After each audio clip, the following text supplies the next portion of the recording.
Assalamualaikum warahmatullahi wabarakatuh. Pemirsa RTA TV yang budiman, yang dirahmati oleh Allah Subhanahu wa Ta'ala. Kali ini saya mengangkat tema terkait dengan ruwetnya kabel di tiang Telkom dan PLN. Di hampir semua kota kita melihat pemandangan betapa semrawutnya kabel yang melintang di sepanjang pinggiran jalan raya. Berjajar tiang penyangga entah milik siapa, berdiri di tanah yang notabene adalah milik negara, serta pencabangan yang kadangkala mengganggu hak pribadi tanah milik seseorang. Atas nama hajat hidup orang banyak, lagi-lagi pembiaran dan pemakluman ini terus terjadi. Kesemrawutan kabel fiber dan kabel listrik yang melintang di sepanjang jalan ini juga merupakan pertanda betapa masyarakat telah berubah, yakni berubah menjadi lebih maju, lebih canggih, dan berpikir terbuka, siap menerima segala perubahan yang akan terjadi. Seharusnya sudah menjadi kewajiban bagi penyedia jasa dan sekaligus pemilik tiang, dalam hal ini Telkom dan PLN, untuk membenahi kesemrawutan kabel yang ada di tiang tersebut. Selain lebih indah dipandang mata, juga mempermudah untuk memperbaiki jika ada gangguan karena telah tertata rapi. Kita ketahui bahwa industri telekomunikasi merupakan sebuah industri yang sangat menguntungkan.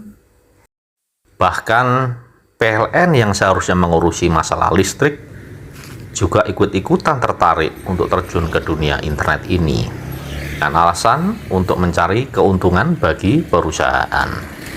Dari ketidakpastian dan tumpang tindih inilah maka selalu muncul pihak ketiga yang ingin mendulang keuntungan secara instan tanpa perlu mendirikan tiang sebagai infrastruktur utama internet berbasis fiber optik yang sekaligus modal terbesar yang harus disiapkan ketika seseorang atau lembaga ingin mendirikan sebuah ISP atau kepanjangannya Internet Service Provider, penyedia jasa internet.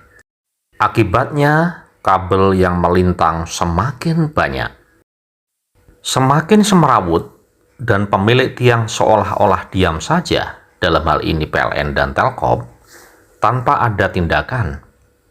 Padahal itu adalah sebuah tindakan melawan hukum, menggunakan milik orang lain tanpa persetujuan, bisa diancam dengan KUHP pasal 372 yang berbunyi, barang siapa dengan sengaja memiliki dengan melawan hak suatu benda yang sama sekali atau sebagian termasuk kepunyaan orang lain, dan benda itu ada dalam tangannya, bukan karena kejahatan, dihukum karena penggelapan dengan hukuman penjara selama-lamanya 4 tahun dan seterusnya.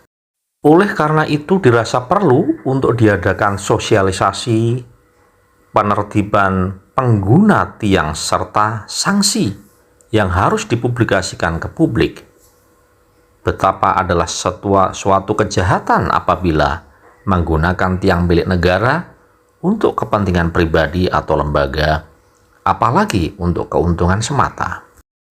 Teknologi jaringan kabel untuk koneksi internet masih merupakan pilihan paling banyak digunakan ISP saat ini.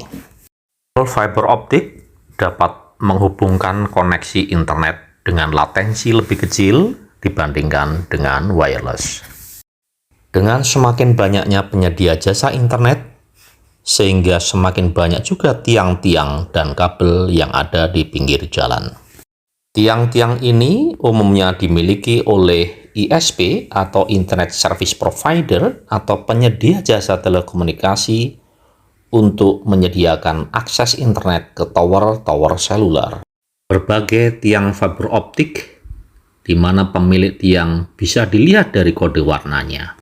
Pemilik tiang ini tidak hanya penyedia jasa internet untuk rumah atau fiber to the home, tapi Ada juga yang penyedia jaringan tertutup untuk akses internet ke menara telekomunikasi atau tower.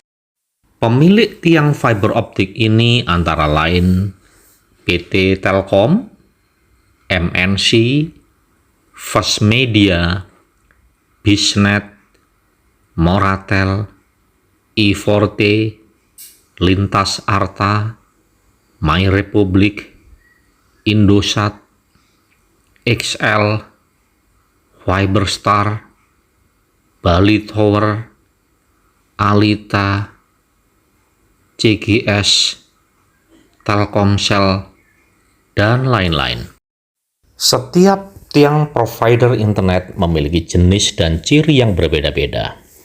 Sebagai contoh, tiang Telkom atau IndiHome dengan kode warna merah putih pada bagian bawahnya. Tiang Moratel dengan kode warna kuning pada bagian atas dan bagian bawah. Atau ciri tiang Bisnet dengan warna kuning pada bagian atasnya.